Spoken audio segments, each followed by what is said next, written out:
এটা তোমরা স্ন্যাক্স হিসেবেও খেতে পারো। আমার তো শেষ হয়ে যাচ্ছে, এখানে ভেজে রাখছি, আমি নিজেই মুখে ফটাফট ফেলছি। ভীষণ ভালো হয়েছে, একটু অন্য ধরনের। আমরা তো কত রকম স্ন্যাক্স খাই বলো, চিকেন পকোড়া, এই পকোড়া। এইটা প্লিজ তোমরা ট্রাই করে দেখো, কিন্তু কারি পাতাটা একটু বেশি থাকবে, হ্যাঁ, নালে গন্ধটা আসবে না। আজকে আমি লাঞ্চের জন্য যে জিনিসটা বানাবো সেটা তোমাদের সামনে শেয়ার করে দিই বন্ধুরা। এটা হচ্ছে একটা কেরেলিয়ান ডিশ। জানি না, this is my first time. এটা আমি প্রথমবার অ্যাটেন্ড করছি বা রেডি করব। তা ভাবলাম প্রথমবার হলেই কি হবে, তোমাদের সাথে শেয়ার করি, তোমরাও করে দেখে আমায় জানাবে কেমন হয়েছে। এই দেখো, আজকে হচ্ছে এঁচোড়, কারি পাতা দিয়ে এঁচোড় ভাজি। হ্যাঁ, তার জন্য আমি এঁচোড়টাকে টুকরো টুকরো ছোট ছোট করে কেটে নিয়েছি, হলুদ নুন দিয়ে ভিজিয়ে রেখেছি। কারি পাতা তো অবভিয়াসলি থাকছে। এইখানে আমার উপকরণগুলো তোমরা দেখে নাও ফটাফট। ধনে জিরে গুঁড়ো, এখানে লঙ্কা গুঁড়ো, এখানে হলুদ গুঁড়ো, নুন, কারি পাতা, কাঁচা লঙ্কা, শুকনো লঙ্কা আর জিরে। আচ্ছা, এইবার তোমাদের বলছি, এই যে জিরে, শুকনো লঙ্কা আর কাঁচা লঙ্কা, এইগুলো কিন্তু আমি পেস্ট করব। পেস্ট করে তারপর কি করছি আবার ফিরে আসছি। আর হ্যাঁ বন্ধুরা, এই কথাটা বলতে ভুলে গেছি, এর সাথে আরেকটা উপকরণ অ্যাড করব, সেটা হচ্ছে বেসন। জানো বন্ধুরা, যে কেরেলিয়ান কোনো ডিশ বানাতে গেলে তার প্রধান উপকরণ হচ্ছে কারি পাতা। তো চলো আমরা ফটাফট স্টার্ট করে দিই। আজকে আমার রেসিপি হচ্ছে ভিজে ভাতের সাথে এঁচোড় উইথ কারি পাতা ভাজি। কড়াই আমি কিছুটা জল নিয়ে নিয়েছি, এটা গরম হয়ে এসছে।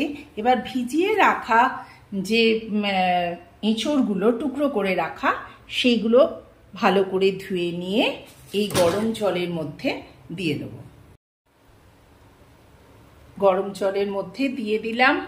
এইবার একটুখানি স্ট্যান্ডিং টাইম দেবো, চাপা দিয়ে রাখি, একটুখানি সেদ্ধ হোক, তারপর আবার ফিরে আসছি। এবার দেখি এটা সেদ্ধ হয়েছে কিনা। একটুখানি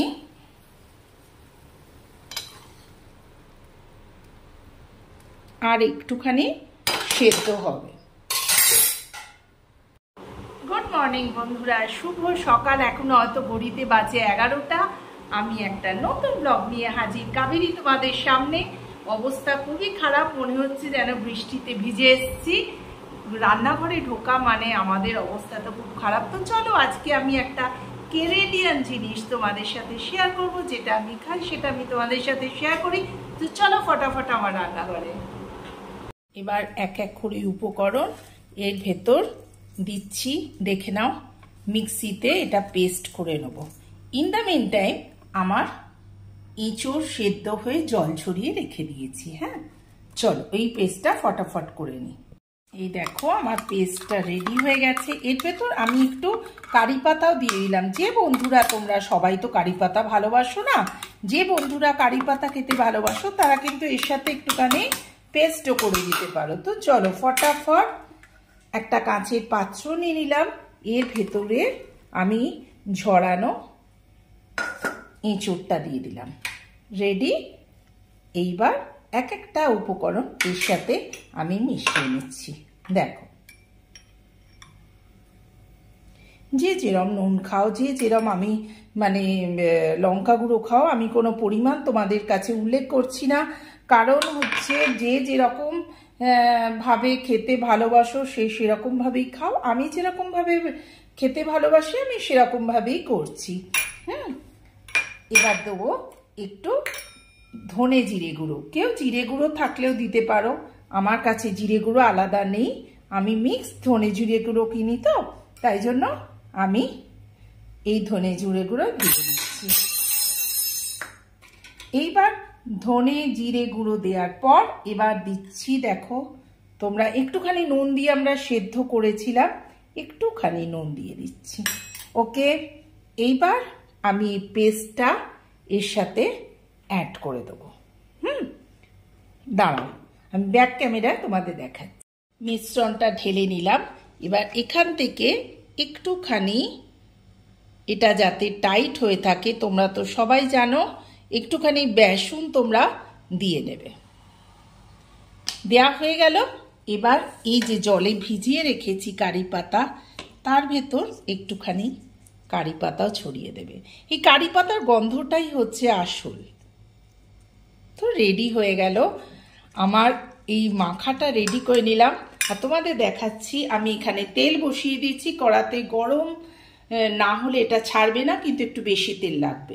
চলো আমার গাছগুলোকে দেখাই। এই গাছটা কিনেছিলাম, এটা তো নয়নতারা। এই দেখো খুব সুন্দর, এইটাও ভালো, এইটাও ভালো। আর কতগুলো নয়নতারা কিনেছি, ফুলগুলো ঝরে গেছে ছোট ছোট। এটা লাল, এটা রানী কালার, আর এটা সাদা। পুরনো তো আছেই আমার অ্যালোভেরা গাছ। এই দেখো এই একটা গাছ কিনেছি, কি সুন্দর। এই যে ধানের শীষের মতো, এইখান থেকেই ফুলগুলো বেরোবে। এই আর এইটা কিনেছি, বুঝতেই তো পারছো কি, অপরাজিতা ফুলের গাছ।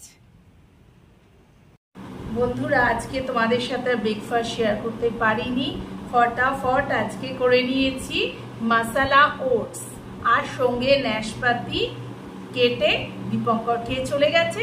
সেম ব্রেকফাস্ট আমারও। তো কড়াও রেডি, তেলও রেডি হয়ে গেছে, জ্বলে যাচ্ছে, গন্ধ বেরিয়ে গেছে। এখানে আমার উপকরণ রেডি। তো এইবার আমি স্টার্ট করছি। হ্যাঁ, দেখি কিরম হয়।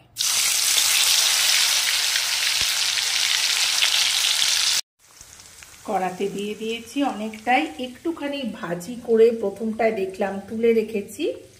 দারুণ হয়েছে, একটা খেয়ে দেখলাম জাস্ট ফাটাফাটি। বন্ধুরা প্লিজ ট্রাই করো। আমি অলিভ অয়েল ইউজ করেছি, তোমরা সর্ষের তেলও ইউজ করতে পারো। তো বন্ধুরা রেডি হয়ে গেল আমার এঁচোড় ভাজি উইথ কারি পাতা। বৃষ্টির দিনে জমে যাবে জাস্ট। বন্ধুরা তোমরা প্লিজ প্লিজ ট্রাই করো। আজকের মতো ব্লগটা এখানেই রাখছি বন্ধুরা, টাটা।